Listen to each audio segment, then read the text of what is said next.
প্রিয় ছাত্রছাত্রীরা, এর আগের ক্লাসে আমরা বিভব প্রভেদ ও প্রবাহমাত্রা সম্পর্কে জেনেছি। তো আজকের আমরা চলতবিদের দ্বিতীয় পাঠে বিভব প্রভেদ ও প্রবাহমাত্রার মধ্যে কি সম্পর্ক আছে সেটা আমরা জানব। প্রথমে আমি এখানে দুটি চিত্র দেখানোর চেষ্টা করেছি। এই চিত্রের দ্বারা এটা বোঝানো হচ্ছে যে একটি জলের ট্যাঙ্কে 5তলা ছাদের উপর রাখা হয়েছে এবং সেখান থেকে একটা পাইপ দ্বারা নিচের তলাতে জলটাকে আনা হচ্ছে, এবং আরেকটি ওই রকম একই ট্যাঙ্ক সেটাকে রাখা হয়েছে 1তলা ছাদের উপরে। এবার দেখতে পাচ্ছ যেটা 5তলা ছাদের উপর রাখা হয়েছে যে ট্যাঙ্কটা, সেখান থেকে জলের প্রবাহটা অনেকটা বেশি গতিতে জলটা প্রবাহিত হচ্ছে। কিন্তু 1তলা ছাদে যেটা রাখা হয়েছিল যে ট্যাঙ্কটা, সেখান থেকে জলের প্রবাহটা অনেকটা পরিমাণ কম, অল্প অল্প করে বের হচ্ছে। তো এখান থেকে আমরা কি বুঝলাম, এই যে জলের ট্যাঙ্কটাকে যদি আমরা বিভব প্রভেদের জলতলের উচ্চতাকে আমরা যদি বিভব প্রভেদের সঙ্গে তুলনা করি এবং জলের প্রবাহকে আমরা যদি তড়িৎ প্রবাহের সাথে তুলনা করি, তার মানে এটা বুঝতে পারলাম যে যত বিভব পার্থক্য অর্থাৎ যত উচ্চতা বাড়ছে জলের প্রবাহ যেমন বাড়ছে, তেমনি যত বিভব পার্থক্য বাড়বে আমার কি হবে, তড়িৎ প্রবাহ মাত্রাও বাড়বে। তাহলে দুটি ক্ষেত্রে বাড়ছে, তাহলে এটা কি সম্পর্ক হবে? আশা করি প্রত্যেকে বুঝতে পারছো, এটা হবে সরল সম্পর্ক। তাহলে বিভব প্রভেদ ও প্রবাহ মাত্রার মধ্যে সম্পর্কটা কি হচ্ছে? সরল সম্পর্ক। তাহলে বিভব প্রভেদ ও প্রবাহ মাত্রার মধ্যে আমরা জানলাম কি সম্পর্ক? সরল সম্পর্ক। তো এই যে কথাটা আমরা এখান থেকে একটা সাধারণ উদাহরণের দ্বারা বুঝে নিলাম, এই কথাটা বিজ্ঞানী ওহম বলেছিল। তো ওহমের নাম অনুসারে এই যে এটা হচ্ছে ওহমের সূত্র নামে পরিচিত। তো ওহমের সূত্র যাওয়ার আগে এবার আমরা জানব ওহমের সূত্র। ওহমের সূত্রটা কি? এই একটা পরিবাহীর দুটি প্রান্ত, এ প্রান্ত ও বি প্রান্ত। এ প্রান্তের তড়িৎ বিভব মনে করি VA এবং বি প্রান্তের তড়িৎ বিভব মনে করা হচ্ছে VB, এবং ধরে নেওয়া হচ্ছে এই পরিবাহীটির মধ্য দিয়ে I পরিমাণ তড়িৎ প্রবাহ হচ্ছে। তাহলে এখানে এ ও বি বিন্দুর মধ্যে বিভব প্রভেদ কত হবে? এ ও বি বিন্দুর মধ্যে বিভব প্রভেদ, তাহলে VB মাইনাস VA, কারণ যেহেতু VA মাইনাস VB, বেশি দিক থেকে কম দিকে তড়িৎ প্রবাহিত হচ্ছে, এই দিক থেকে এই দিক তড়িৎ প্রবাহ, তার মানে obviously VA greater than VB। এখানে বেশি বিভব, এদিকে কম বিভব, তো বেশি বিভব থেকে কম বিভবের দিকে তড়িৎ প্রবাহ হচ্ছে, তাহলে পার্থক্য কত হবে? VA minus VB। এটাকে আমরা মনে মনে ভি ধরা হলো। এবার প্রবাহ মাত্রা I, এবং ওহম তো বলে গেছে যে ওহমকে বিভব প্রভেদ এবং প্রবাহ মাত্রার মধ্যে কী সম্পর্ক? সরল সম্পর্ক। তো এবার আমরা এটাকে লিখে ফেলতে পারবো ভি সমানুপাতি I, যেহেতু আমরা আগেও জেনেছি প্রবাহ মাত্রা বিভব প্রভেদের মধ্যে সরল সম্পর্ক। তাহলে ভি সমান তাহলে একটা ধ্রুবক আনবো কে ইন্টু I। কে হচ্ছে সমানুপাতি ধ্রুবক।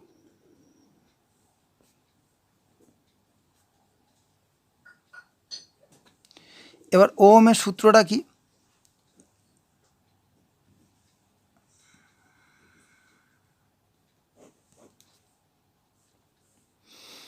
বলছে উষ্ণতা ও অন্যান্য ভৌত অবস্থা অপরিবর্তিত থাকলে কোনো পরিবাহীর মধ্য দিয়ে তড়িৎ প্রবাহ মাত্রা পরিবাহীর দুই প্রান্তের বিভব প্রভেদের সঙ্গে সমানুপাতিক।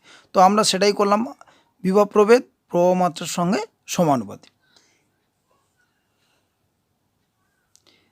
এই আগে যেটা জানলাম, এইটাই হচ্ছে ওহমের সূত্রের গাণিতিক রূপ। এটা কি বললাম? তাহলে ওহমের সূত্রের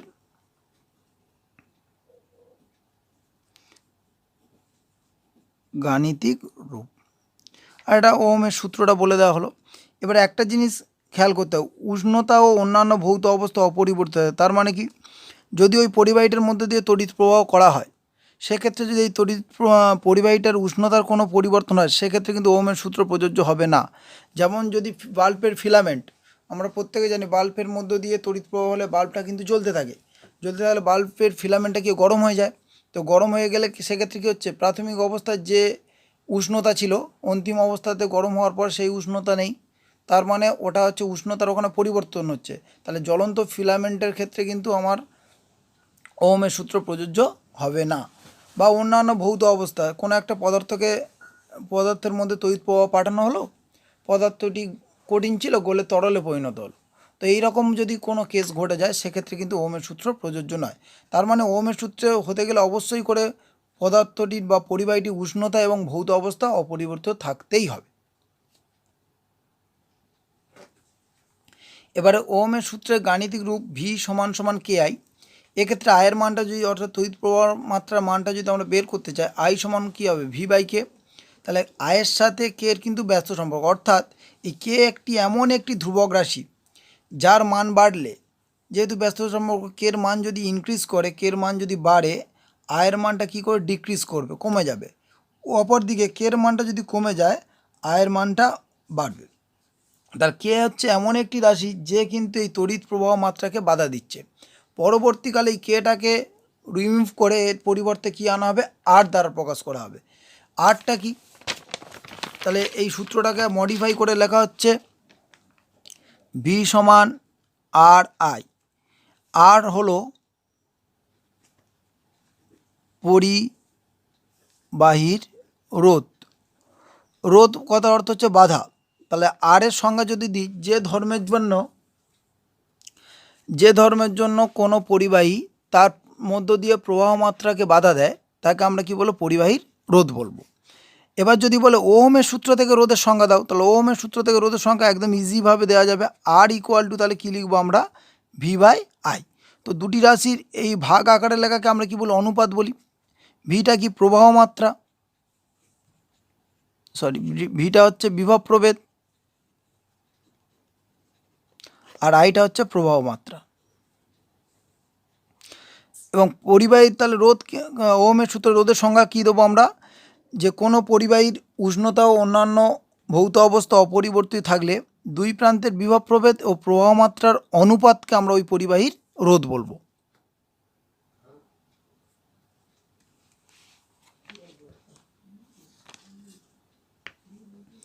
তার তাপমাত্রা অন্যান্য ভৌত অবস্থা অপরিবর্তিত থাকলে কোনো পরিবাহীর বিভব প্রভেদ ও প্রবাহ মাত্রা অনুপাতকে আমরা কি বলবো, রোধ বলবো। তো এক্ষেত্রে আমরা রোধের এককটা সম্বন্ধে জানবো। রোধের এসআই একক হোক আর ব্যবহারিক একক হোক, রোধের এসআই একক ও ব্যবহারিক একক হচ্ছে ওহম।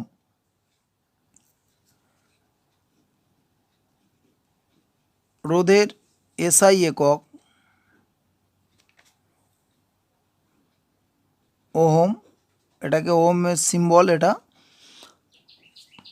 এর নাম হচ্ছে, এই সিম্বলটার নাম হচ্ছে ফিজিক্স ওমেগা, এই সিম্বলটার নাম হচ্ছে ওমেগা। আর সিজিএস পদ্ধতিতে স্ট্যাট ওহম, সিজিএস পদ্ধতি করতে স্ট্যাট ওহম। এবারে প্রশ্নটা হলো যে কোনো পরিবাহীর রোধ, এই যে ওহম কাকে বলছি আমরা, এক ওহম রোধ বলতে আমরা কি বুঝবো, এক ওহম রোধ বলতে কি বোঝো, যদি কেউ বলে এক ওহম রোধ বলতে, তাহলে এখানে আমরা লিখে ফেলবো আর এর মান তো এক ওহম। তাহলে এক ওহম সমান আমরা লিখছি 1 ভোল্ট, বিভব প্রভেদের একক হচ্ছে ভোল্ট, আর তড়িৎ প্রবাহের একক হচ্ছে অ্যাম্পিয়ার। তাহলে কোনো পরিবাহীর তাপমাত্রা ও অন্যান্য ভৌত অবস্থা অপরিবর্তিত থাকলে পরিবাহীর দুই প্রান্তে বিভব প্রভেদ যদি 1 ভোল্ট হয় এবং ওই পরিবাহীর মধ্য দিয়ে যদি 1 অ্যাম্পিয়ার তড়িৎ প্রবাহিত হয়, সেই পরিমাণ রোধকে আমরা কি বলবো, 1 ওহম রোধ।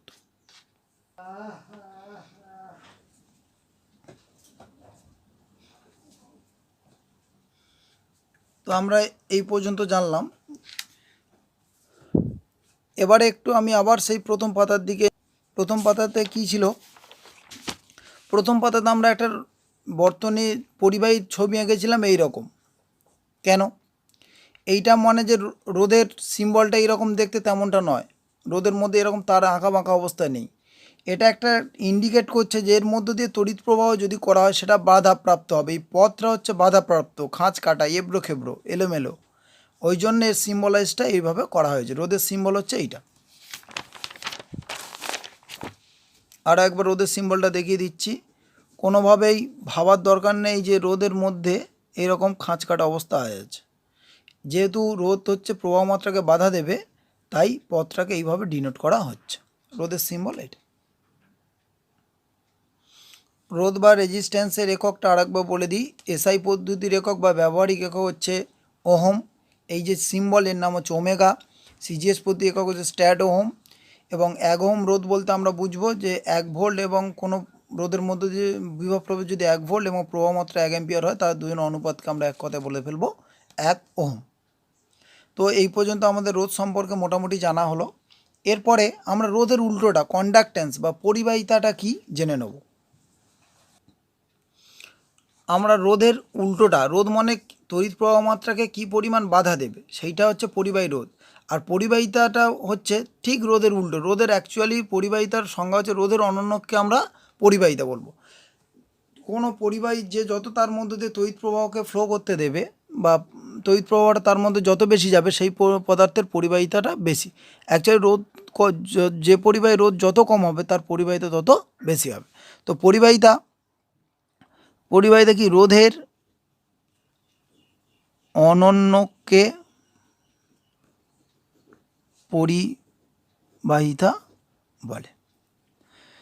রোধের অনন্যকে পরিবাহিতার তাহলে একক,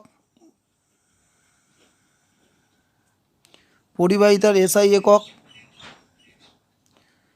এসআই একক হচ্ছে মো। এর সিম্বলাইজটা হচ্ছে এই রকম। রোধের ঠিক ওহমের উল্টোটা, ওমেগার উল্টো সিম্বল। এই সিম্বলকে অনেকে এখন সিমেন্স বলে, সিমেন্স।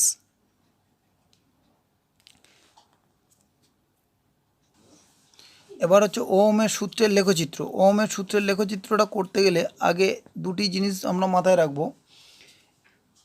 ওহমের সূত্র থেকে আমরা এটা জেনেছি ভি প্রপোর্শনাল টু আই। আমরা জেনেছি বিভব প্রভেদ প্রবাহ মাত্রার সঙ্গে সমানুপাতিক। তো এই দিক বরাবর এক্স অক্ষ বরাবর আমরা কাকে রাখলাম, বিভব প্রভেদকে রাখলাম।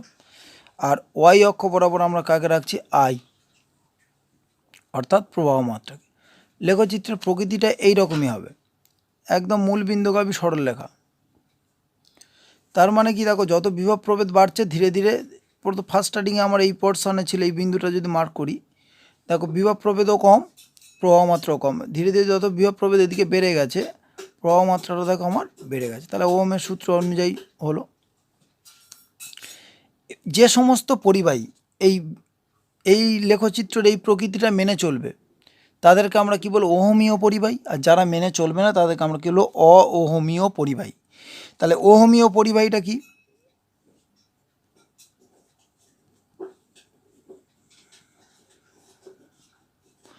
যে সমস্ত পরিবাহী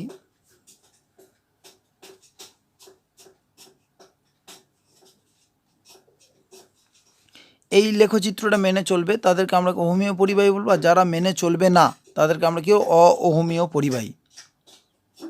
যে সমস্ত পরিবাহী এই ওহমের সূত্রে এই লেখচিত্র অর্থাৎ মূল বিন্দুগামী সরলরেখা এই প্রকৃতিটা মেনে চলবে না, তাদেরকে আমরা কি বলবো, অওহমীয় পরিবাহী। আর যারা মূল বিন্দুগামী সরলরেখার এই সমীকরণটি বা সূত্রটি মেনে চলবে, তাদেরকে বলবো ওহমীয় পরিবাহী। অ্যাকচুয়ালি প্রায় সব ধাতু ওহমীয় পরিবাহীর পর্যায়ে পড়ে। আর অওহমীয় পরিবাহী দু চারটে উদাহরণ দিয়ে, যেমন জার্মেনিয়াম, সিলিকন, এরা দুজনে অ্যাকচুয়ালি অর্ধ পরিবাহী। আর শুরুতেই বলে এসেছিলাম বাল্বের ফিলামেন্ট,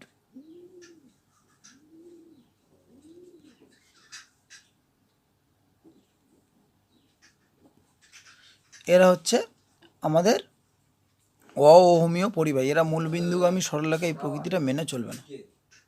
এবার আমরা ওহমের সূত্র থেকে দুটি অঙ্ক দেখে নেব। বলা হচ্ছে কোনো পরিবাহীর দুই প্রান্তে বিভব প্রভেদ 15 ভোল্ট ও প্রবাহ মাত্রা 3 অ্যাম্পিয়ার হলে পরিবাহীটির রোধ কত। তো আমরা ওহমের সূত্র থেকে জেনেছি ভি সমান সমান আই ইন্টু আর। অতএব আর সমান তাহলে কী হবে, আর সমান আমার হচ্ছে ভি বাই আই। তো ভির মান দেওয়া আছে আমার 15 ভোল্ট, আর আয়ের মান দেওয়া আছে 3 অ্যাম্পিয়ার। তো এটাকে 3 5 15, তাহলে এটা কত, 5 হলো। তাহলে 5 ভোল্ট পার অ্যাম্পিয়ার। আর ওই ভোল্ট পার অ্যাম্পিয়ারকে আমরা কি ওহম বলি। তাহলে রোধের একক তো ওহম, তাহলে পরিবাহীটি রোধ হবে কত ওহম, 5 ওহম বা 5 ওহম। আরও একটি প্রবলেম দেখো, বলা হচ্ছে একটি পরিবাহী রোধ অপরটির দ্বিগুণ। তাহলে মনে করি বা ধরি প্রথম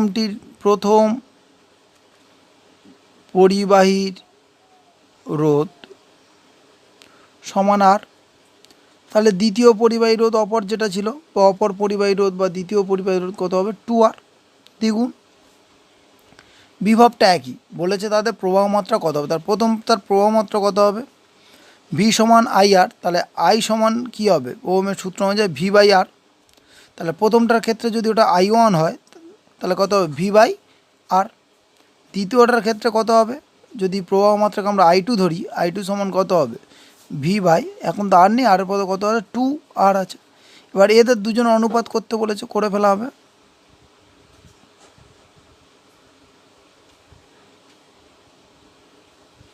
I1 is to I2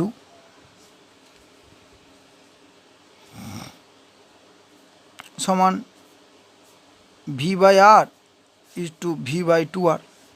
তো ভি বাই আর সব কেটে যাবে, গেলে কত হবে I1 বাই I2 সমান হচ্ছে ভি বাই আর গুণিতক 2R বাই ভি কাটলো আর কাটলো, তলায় কিছু না মানে 1, তো হলো I1 is to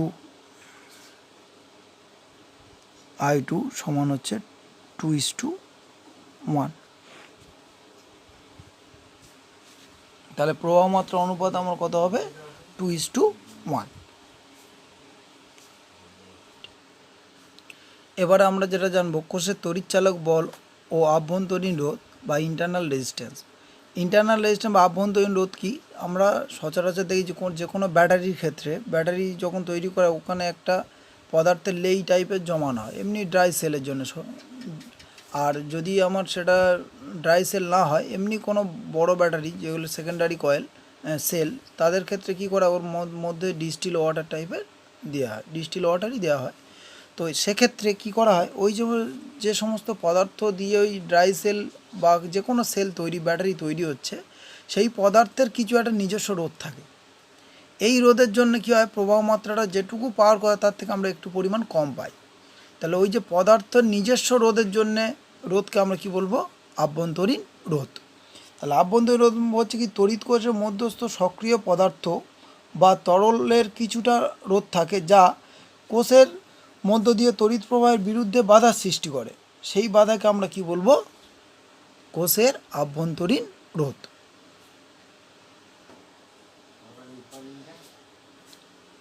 তো এই অভ্যন্তরীণ রোধ কোন কোন বিষয়ের উপর নির্ভর করে তা নিয়ে এবার আলোচনা। আভ্যন্তরীণ রোধ এই তিনটি বিষয়ের উপর মূলত নির্ভর করে তড়িৎদ্বারের মধ্যবর্তী দূরত্ব, তার তড়িৎদ্বারের মধ্যবর্তী দূরত্ব যত বেশি হবে, তাহলে এটা ধরো পজিটিভ তড়িৎদ্বার, এটা হচ্ছে নেগেটিভ তড়িৎদ্বার, তাহলে যত দূরত্ব বেশি তাহলে এখান থেকে একটা আধান ওখানে যেতে বেশি পরিমাণ সময় নেবে, ফলে কী হবে পরিবাহিতার মানটা কী হবে কম হবে, অর্থাৎ রোধের মান বাড়বে। তার তড়িৎদ্বারের মধ্যে তড়িৎদ্বারের মধ্যে দূরত্ব যদি বাড়ে আভ্যন্তরীণ রোধের মান কী হবে আভ্যন্তরীণ রোধের মান বাড়বে।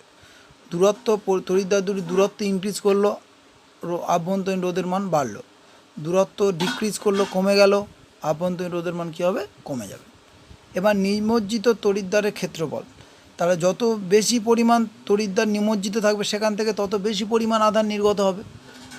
একটা তড়িৎদ্বারের যদি 50 এই সক্রিয় তরল তার মধ্যে বেশিরভাগটা ডুবে আছে, তাহলে এত বড় অঞ্চল থেকে আধান নির্গত হতে থাকবে, আর যদি অল্প একটুকু ডুবে থাকে তাহলে এই ছোটো অংশ থেকে আধান নির্গত হবে। তার মানে কি যত বেশি পরিমাণ ডুবে থাকবে তত বেশি পরিমাণ আধান নির্গত হবে, তত প্রবাহ মাত্রা বাড়বে, মানে রোধের মান কী হবে কমে যাবে। তাই নিমজ্জিত তড়িৎদ্বারের ক্ষেত্রফল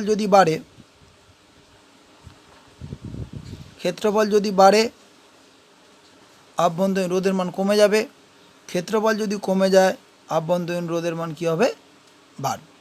এবার সক্রিয় তরলের প্রকৃতি বলতে যে তরলটা ওই কোষের মধ্যে দেওয়া হবে সেই তরলের প্রকৃতি যদি পরিবাহিতা বেশি হয়, তা পরিবাহিতা বেশি হলে কী হবে রোধ কমে যাবে। সক্রিয় তরলের প্রকৃতির ক্ষেত্রে যদি পরিবাহিতার মান বেশি হলে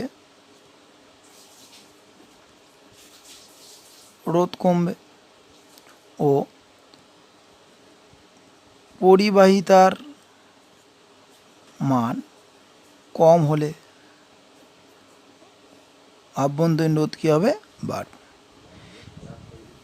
যতটুকু বলছি পুরোপুরি আভ্যন্তরীণ রোধের কথা। তাহলে আরও একবার জিস্ট করে দিলাম, তড়িৎদ্বার দুটির মধ্যে দূরত্ব যদি বেড়ে যায় কী হবে? দূরত্ব যদি বেড়ে যায় সেক্ষেত্রে একটি আধান অপর জায়গায় যেতে গেলে বেশি সময় নিয়ে নেবে, যেতে পারবে না সহজে।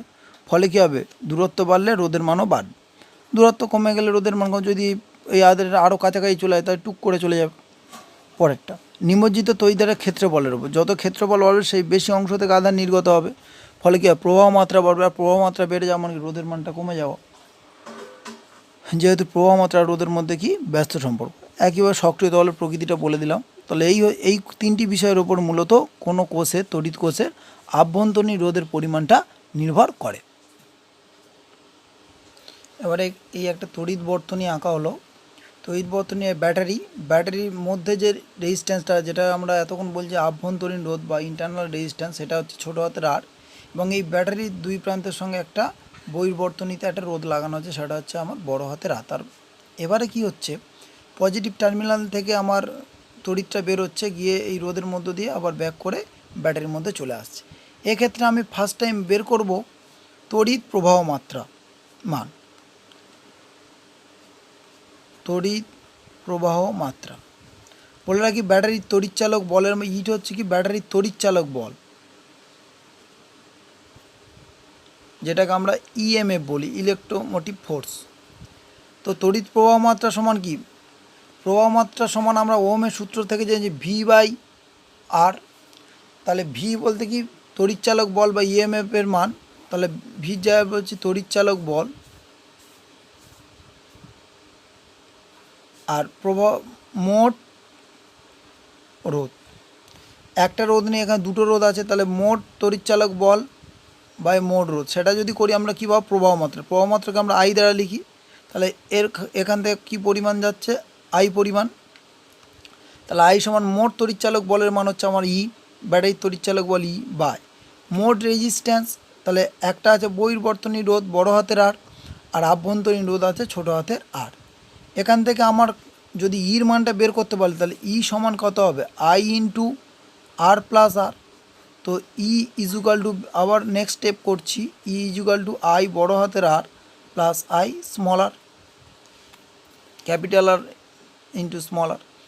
এবারে এই বহির্বর্তনী রোধকে আমরা ধরে নিচ্ছি বড় হাতের ভি, এবং আভ্যন্তরীণ রোধের জন্য বিভব প্রভেদকে ধরে নিচ্ছি ছোটো হাতের ভি। তাহলে অর ই মাইনাস ভি বড় হাতের ভি সমান ছোটো হাতের ভি সমান ছোটো হাতের ভি সমান আই আর ধরেছি। এই আই আরটাকে বলা হচ্ছে নষ্ট ভোল্ট। তাহলে নষ্ট ভোল্টটা কি? এই দুটোর বিয়োগফল, অর্থাৎ আভ্যন্তরীণ রোধ কোষের তড়িৎচালক বল এবং বর্তনীর বহির্বর্তনীতে রোধের জন্য যে বিভব প্রভেদ, তাদের দুজনের বিয়োগফলকে আমরা কি বলছি? নষ্ট ভোল্ট।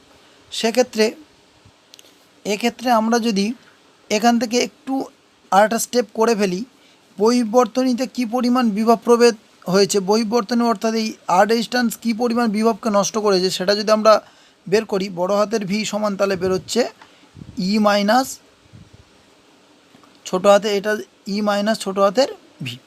তো এখান থেকে যেটুকু আমরা দিচ্ছিলাম ব্যাটারির মধ্যে, ব্যাটারির তড়িৎচালক বলে মানি, তাহলে ইটাকে পাঠাচ্ছিলাম, আমি পেতাম কত? সেই ই পরিমাণ পেতাম।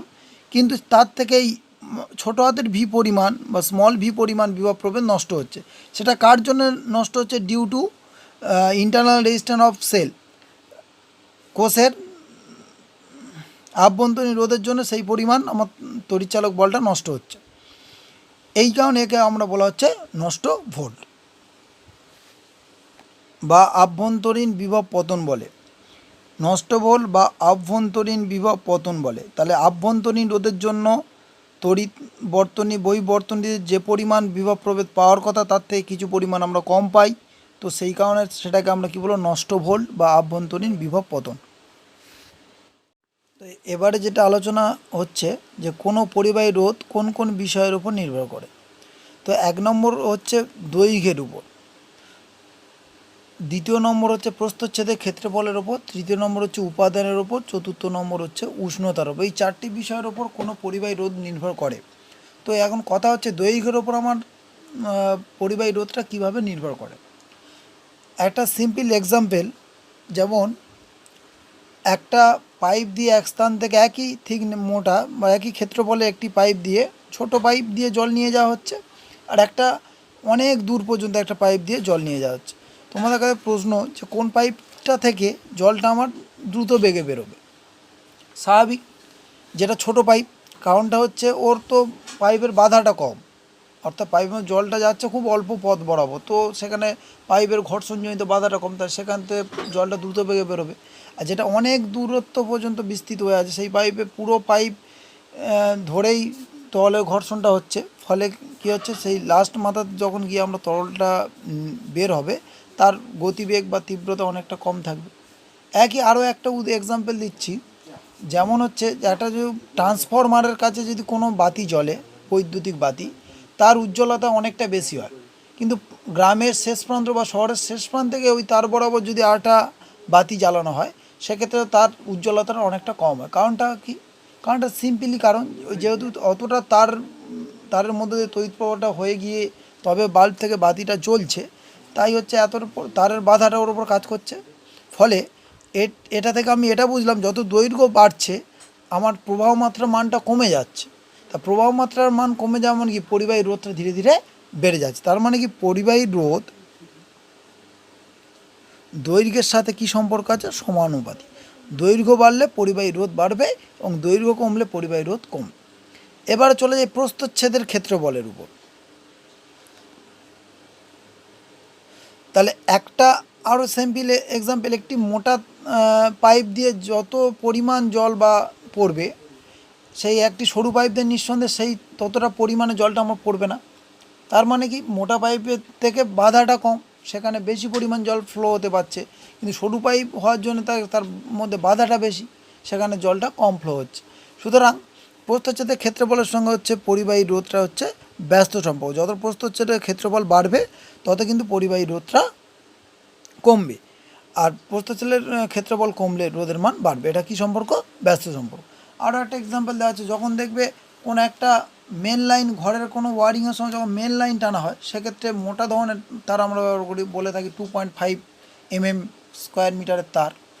এবং যখন আমরা কড়াই একটা টিউবলাইট বা একটা বাল্ব জ্বালানোর জন্য ব্যবহার করি, সেক্ষেত্রে আমার হয়তো তারটা লাগে হয়তো 0.1 mm বা 0.05 mm এইরকম। তারপর কি, যত ওইটা তো মেন লাইন, ওখান থেকে বিভিন্ন লাইনে ভাগ হবে, তো ওই লাইন বরাবর আমার বেশি প্রবাহ মাত্রা দরকার, সুতরাং ওই তারের রোধটা সবসময় কী রাখতে হবে? কম রাখতে হবে, যার জন্য আমরা মোটা গেজের তার ব্যবহার করি। অর্থাৎ প্রস্থচ্ছেদের ক্ষেত্রফল যত বাড়বে রোধের মান তত কী হবে? কমে যাবে।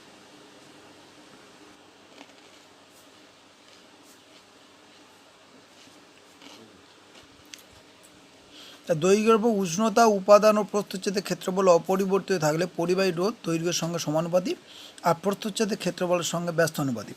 আর উপাদানের উপর একটা এক্সাম্পল, সিম্পল এক্সাম্পল, লোহার তারের পরিবাহিতা আর তামার তারের পরিবাহিতা নিঃসন্দেহে এক নয়। তাহলে তামার তার বেশি পরিমাণ তড়িৎ পরিবহন করতে পারে, তা অর্থাৎ তামার তারের রোধটা কম। এছাড়া যদি আমি কাঠ আর তামার তারের কথা বলি, তাহলে কাঠ তো তড়িৎ পরিবহন করতে পারে না, অর্থাৎ কাঠের রোধটা বেশি, তাই তড়িৎ পরিবহন করতে পারে না, এবং তামার তারের রোধ কম হওয়ার জন্য তামার তার তড়িৎ পরিবহন করতে পারে। উষ্ণতার উপর, উষ্ণতা বাড়লে পরে এই আলোচনাটা আসবে, উষ্ণতার উপর কীভাবে নির্ভর করে। সাধারণ পরিবাহী যারা, তাদের ক্ষেত্রে উষ্ণতা বাড়লে রোধের মান কিন্তু বেড়ে যায়। যত উত্তপ্ত হবে তত রোধের মান বাড়বে। এই রোধাঙ্ক বা রেজিস্টিভিটি, এবার হচ্ছে আলোচনা হচ্ছে রোধাঙ্ক বা রেজিস্টিভিটি। এটা কি? মনে করি কোনো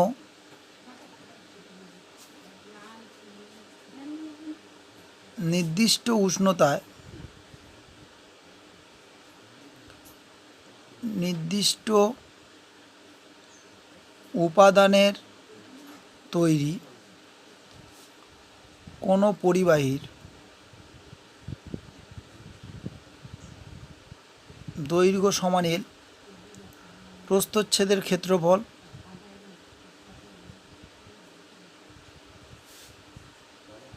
প্রস্থচ্ছেদের ক্ষেত্রফল হচ্ছে এ ও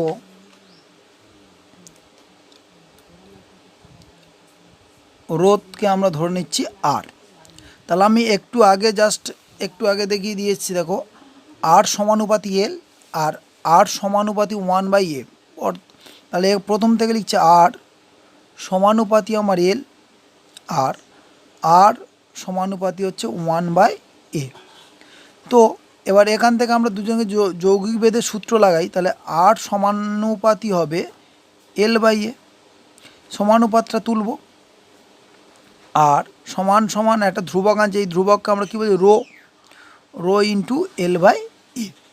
এই রোটাকে বলা হয়, রোটা হচ্ছে সমানুপাতিক ধ্রুবক, রো সমানুপাতি ধ্রুবক, আর এই রোকে বলা হয় রোধাঙ্ক। এই রোর অপর নাম হচ্ছে রোধাঙ্ক। এই রোর মানটা কোন কোন বিষয়ের উপর নির্ভর করে? আমি তো রোদের মানটা কার এটা নির্ভর করে উপাদানের উপর আর হচ্ছে উষ্ণতার উপর। এই রোর মানটা নির্ভরশীল। রোর মান উপাদান ও উষ্ণতার উপর নির্ভরশীল। তো এই রোর মানটা শুধুমাত্র উপাদান আর উষ্ণতার উপর নির্ভরশীল। এই রোকে কী বলে? রোধাঙ্ক বা আপেক্ষিক রোধ বলে।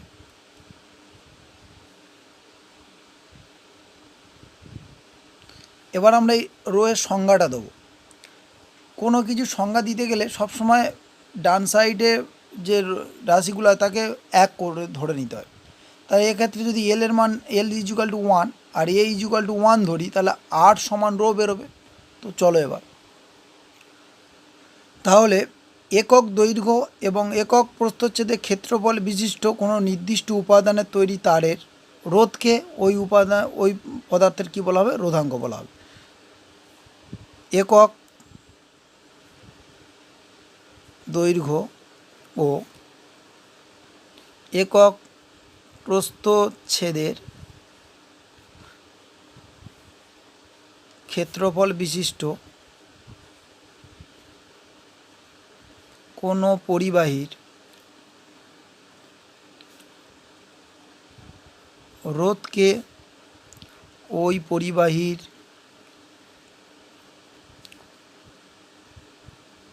রোধাঙ্ক বা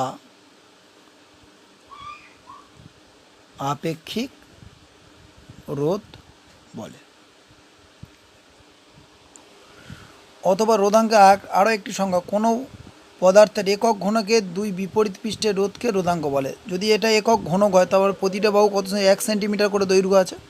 তো 1 সেন্টিমিটার দৈর্ঘ্য হলে তাহলে দৈর্ঘ্য এল এর মান তাহলে এর ক্ষেত্রে 1, আর এর মান তো দৈর্ঘ্য স্কোয়ার, মানে 1 × 1 মানে কত? 1। এটা যদি 1 সেন্টিমিটার হয় তাহলে এটা কত হবে? 1 সেন্টিমিটার স্কোয়ার। তাহলে একক দৈর্ঘ্য এবং একক ক্ষেত্রফল বলছিলাম। তো সেই একইভাবে বিপরীত দুই প্রান্তের রোধকে আমরা কি বলবো? রোধাঙ্ক বলবো। রোধাঙ্কের অপর একটি সংজ্ঞা। এবার কত রোধাঙ্কের একক? রোধাঙ্কের একক প্রথমে সিজিএস একক দিয়ে শুরু করি। সিজিএস একক, তা রোধাঙ্ক রো সমান তাহলে কী বেরোবে? রো সমান বেরোবে আমার এই সূত্র থেকে, রো সমান R × A/L। RA/L। তাহলে রোধাঙ্কের একক নির্ণয়টা দেখি। রোধের একক কি? ওহম। ক্ষেত্রফলের একক সিজিএস পদ্ধতিতে সেন্টিমিটারের স্কোয়ার বাই দৈর্ঘ্যের একক সেন্টিমিটার বা সেমি। তাহলে সেমি কেটে গেলে কী হবে? রোধাঙ্কের একক হচ্ছে ওহম সেমি। সিজিএস পদ্ধতির রোধাঙ্কের একক হচ্ছে ওহম সেমি। একইভাবে এসআই পদ্ধতিতে একক হবে তার ওহম মিটার। তো দেখিয়ে দিই আরও একবার। Rho RA/L। তাহলে আর এর ওহম, ক্ষেত্রফল কী হবে? মিটারের স্কোয়ার বাই মিটার। তো মিটার কেটে গেল, তাহলে কি হচ্ছে? Ohm metre. এবারে একটা প্রশ্ন হলো যে তাহলে কোনো উপাদানের রোধ, তাহলে কোনো উপাদানের রোধাঙ্ক কি দৈর্ঘ্যের ওপর নির্ভরশীল? একদমই না, দৈর্ঘ্যের ওপর নির্ভরশীল হবে না, কারণ আমরা সবসময় কি একক দৈর্ঘ্য ধরছিলাম। তাহলে রোধাঙ্ক সব কোনোভাবেই দৈর্ঘ্যের উপর নির্ভরশীল নয়। তার মানে 2 সেন্টিমিটার তামার তারের রোধাঙ্কের মান যা হবে 10 সেন্টিমিটার তামার তারের রোধাঙ্কের মান তাই হবে, কারণ ওটার ক্ষেত্রে 2 দিয়ে ভাগ, এটার ক্ষেত্রে কত 10 সেন্টিমিটার যেহেতু 10 দিয়ে ভাগ হবে, একক দৈর্ঘ্য কথা বিচার করব। এবার হচ্ছে পরিবাহিতাঙ্ক। আমরা যেমন আগে জেনেছি পরিবাহিতা কি, রোধের অনন্যককে আমরা পরিবাহিতা বলেছিলাম, তেমন রোধাঙ্কের অনন্যককে আমরা কি বলবো? পরিবাহিতাঙ্ক। রোধাঙ্কের অনন্যককে আমরা কি বলবো? পরিবাহিতাঙ্ক।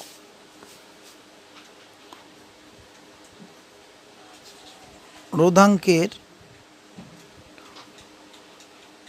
অনন্যককে পরিবাহিতাঙ্ক বলে। তো রোধাঙ্কের অন্য পরিবাহিতাঙ্ক আমাকে সিগমা দ্বারা লিখি, এই সিম্বলটার নাম হচ্ছে sigma. Sigma is equal to 1/ρ। তার মানে তাহলে কত বলে সিগমা সমান বেরোবে 1/ρর মান আমরা একটু আগে জেনে এসেছি, এখান থেকে রো ইজ ইকুয়াল টু জেনেছি RA/L। তো এখানে বসিয়ে দিলাম RA/L, তো এটা উল্টে যাবে গিয়ে L/RA বেরোবে। এবারে পরিবাহিতাঙ্কের তাহলে একক কি হবে? পরিবাহিতাঙ্কের একক হচ্ছে রোধাঙ্কের এককের উল্টো।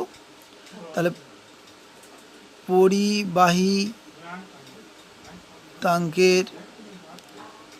SI একক, SI একক হবে, পরিবাহিতাঙ্কের SI একক হচ্ছে মো। ওহমের বিপরীত মো। আর মিটার ছিল মিটার ইনভার্স, তাহলে মো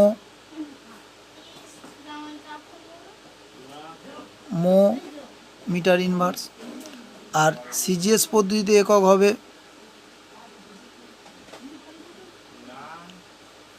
মো সেন্টিমিটার ইনভার্স।